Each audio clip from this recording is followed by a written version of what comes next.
Chun tús a chuir le rang atá socrí suas agat. Lagar isteach a chunta Zoom agus bei an cruinniú atá le tosaí le feiceáil an teagat. Clicáil start agus dheafa tú de scálan mar seo agus busca a ghearart ceangal le fuim.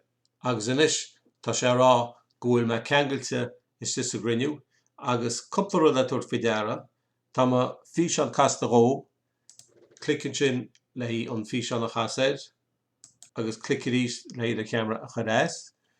Siod busca fuime mar tá tú gearra bheith caint becha busca sin beo mar tá tú gearra a bheith bailmh céann sé sin inis go bhfuil mar éiceas tú you are muted agus céann sé nach méid a chun miclén an anú chluiste.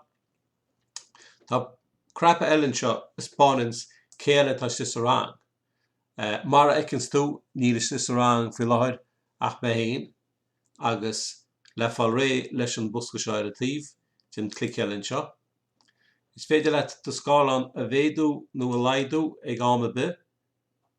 Díreach nó sa dhéanana le fuinneog a bit atá si a Windows agus má dhéanann tú a chomór agus atá tú ná ag do scálan feice tú ó bhaid dí smú. In sin, de réir mar tá daoine ag lágáil isteach ar an nasc a chrocha tú gan rang, feice tú ag teach isteach an teaid. So mar humpla sa gás seo, tá me héin fós an seo agus tá teagas gur a híon teach isteach. So sampla seo, feice tú nuair a thuchra me sos an cruinniú gur rága me an nasc sa siomra feitheamh. Rud a chéalíns, de réir mar atá na micléine teach isteach, tá macléine híon seo agus macléine dó, tá ormsa a ghail agus iad a ligean isteach sa siomra.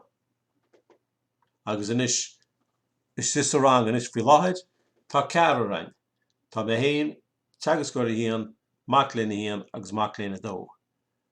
Agus an rud gur féidir am a dhéanamh nuair atá sé sin socrí suas, tá mis an ná an teagas gur a dhéanamh mar co-host agus céann sé sin go bhfuil na cearta céanna nó rochtain céanna ag an teagas gur éid na thuirlisí hí san neachtar an seo agus atá agamsa. Agus ag am bin sin is féidir am a ghail agus in cearta sin a bhaint gon teagas gur. Chomh lei sin is féidir am smacht umlan a thuirt ar a teagas gur agus a smacht a bhaint chuim héin le hóstaíonna gon teagas gur. Agus sé teagas gur inis an host agus má tá tú ceachtnaí a tuairt an chead sin gon té atá istis a grinniú, is féidir leat clicálann sin agus reclaim host. Agus inis tá mé eis mar host a ríist. A chuide go dhéile, mar a gcuide tú an tic sa musca gon siomra feitheamh nó gon waiting room. De réir mar tá na micléine teach isteach, tucha sé isteach díreach agus ní bhéh sé le feiceáil sa siomra feitheamh.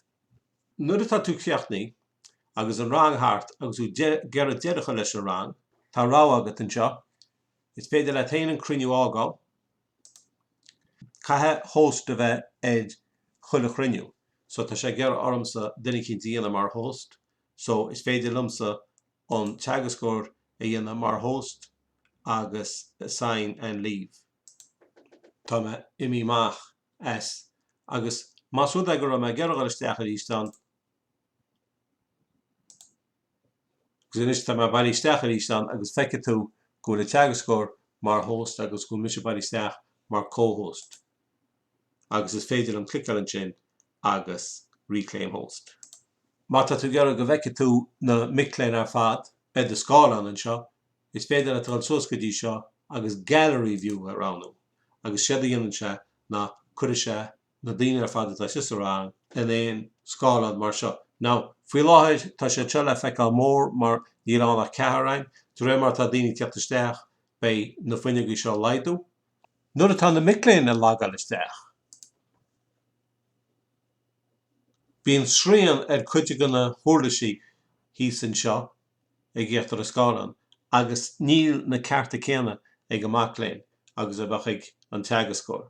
Mar hampla, má dhéanann sé díreacht an scáil an a riint, dearann sé na bhfuil chéad sin acu, go chéad baint a róp ag an hóst.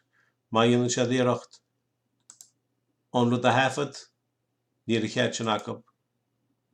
Ach tá chéad acu córa dhéanana nó chat, rud ag an scoileanna, agus tá chéad acu lámh chur suas mar hampla nó go daingín rud éigean le hop. So sin an raibh atá ag na micléin agus é de Sisteráin.